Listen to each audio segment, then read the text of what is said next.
আসসালামু আলাইকুম রহমতুল্লাহ।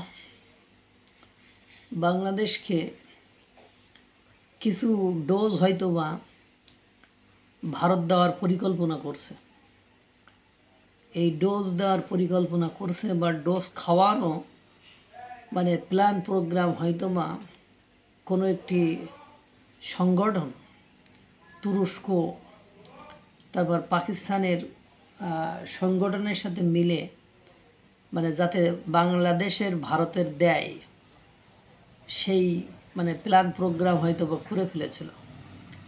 আপনারা জানেন ভারতের দিল্লির লালকোটের সংগঠিত বিস্ফোরণের যে গোয়েন্দা বিভাগ কাজ করছে, তাদের সূত্র ধরে আপনার শাকিলের ভাই মুজাফফর শাহিনা আজহারি, এই শাহিনা আজহারির সাথে নাকি বাংলাদেশের কাদের যোগসূত্র রয়েছে।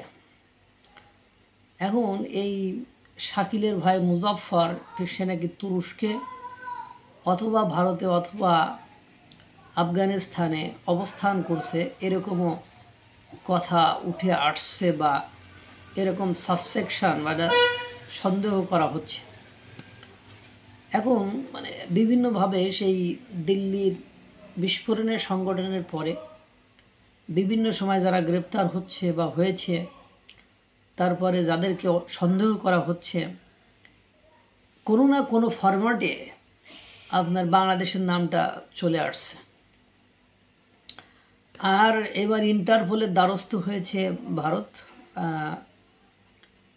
এই শাকিলের ভাই মুজাফফর, ডক্টর মুজাফফরকে খুঁজে বের করার জন্য বা এই ধরনের ইনসিডেন্টের সাথে যারা জড়িত রয়েছে তাদেরকে খুঁজে বের করে শাস্তি দেওয়ার জন্য ইন্টারপোলের, আপনারা জানেন ইন্টারপোল আন্তর্জাতিকভাবে অপরাধীদেরকে খুঁজে বের করে তারা যে দেশে অকারেন্স করেছে সেই দেশের হাতে হস্তান্তর করে।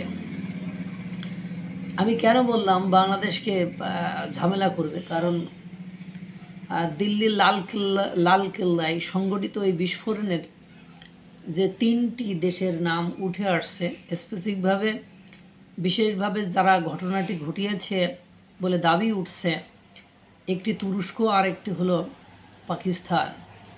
এই তুরস্ক এবং পাকিস্তানের সাথে বাংলাদেশের দহরম মহরম সম্পর্ক। বর্তমান সময়ে বিশ্বের অন্য কোনো রাষ্ট্রের সাথে সম্পর্ক না থাকলেও এই তুরস্ক এবং আপনার পাকিস্তানের সাথে লেনদেন, ডিজেল হুজুর আসছে পাকিস্তান থেকে একের পর এক। তাদের বিভিন্ন বাহিনী আসছে, বাহিনীর সদস্যরা আসছে, কর্মকর্তারা আসছে, যুদ্ধ জাহাজ আসছে।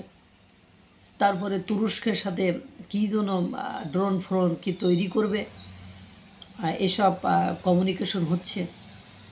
সব কিছু মেলায় তারপরে যে ঘটনাটি ঘটেছে তার সাথে আবার এই 3টি দেশেরই সম্পৃক্ততা, ভারতের যে ইন্টেলিজেন্সি গ্রুপটা রয়েছে বা যারা কাজ করছে এটার তথ্য অনুসন্ধানে যে এই ঘটনাটি ঘটিয়েছে, সেই ক্ষেত্রে 3টা দেশের নাম চলে আসছে। এবং তুরস্কের পক্ষে অত দূর থেকে এসে কোনো অকারেন্স ঘটানো কোনোভাবেই সম্ভব নয়, এবং পাকিস্তানের উপরে সবসময় নজরদারি রাখে ভারত, তাদের পক্ষেও এত সহজ নয়।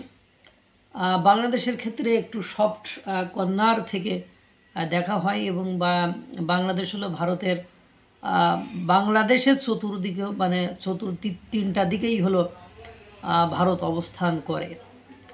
আর এরপরে আপনারা জানেন যে লস্করে তৈবার একজন প্রধান কমান্ডার, তিনি তো তার বক্তৃতায় বলেই দিয়েছেন আমরা সেখানে মৌলবাদ বা নতুন প্রজন্মকে প্রশিক্ষণ দেওয়ার ব্যবস্থা করেছি, সেখান থেকে ভারতকে অস্থির করার চেষ্টা করেছি। তারপরে জশই মোহাম্মদ তাদের অপারেশন সিঁদুর যখন পরিচালনা করেছিল, তাদের একটি শাখা অফিস পূর্ণাঙ্গ রূপে ধ্বংস হয়ে গিয়েছিল।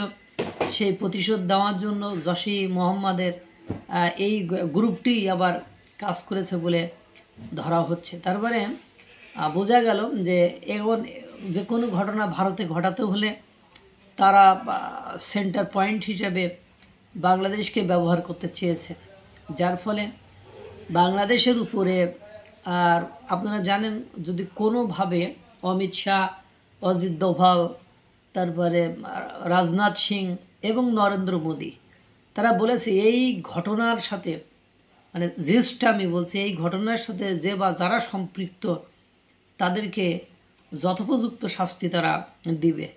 কিন্তু পরিবেশ পরিস্থিতি এমন একটা জটিল, কঠিন এবং দুর্বোধ্য জায়গায় এসে পৌঁছাইছে যেখানে কোনো না কোনো ফরম্যাটে বাংলাদেশের সম্পৃক্ততা মানে প্রমাণিত হলে, মানে প্রমাণিত হওয়ার একটা পসিবিলিটি ক্রিয়েট হয়েছে। সেটা যদি হয় তাহলে বাংলাদেশের একটা নাড়া তো ভারত দিবে।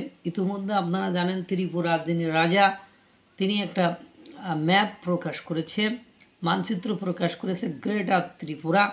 সেখানে বাংলাদেশের কক্সবাজার, চট্টগ্রাম, খাগড়াছড়ি, পার্বত্য চট্টগ্রাম এই অঞ্চলটিকে তাদের সাথে ইনক্লুড করে একটা মানচিত্র প্রদান করে গ্রেটার ইউরোপ মানে বৃহত্তর ত্রিপুরা এরকম মানচিত্র প্রকাশ করেছে।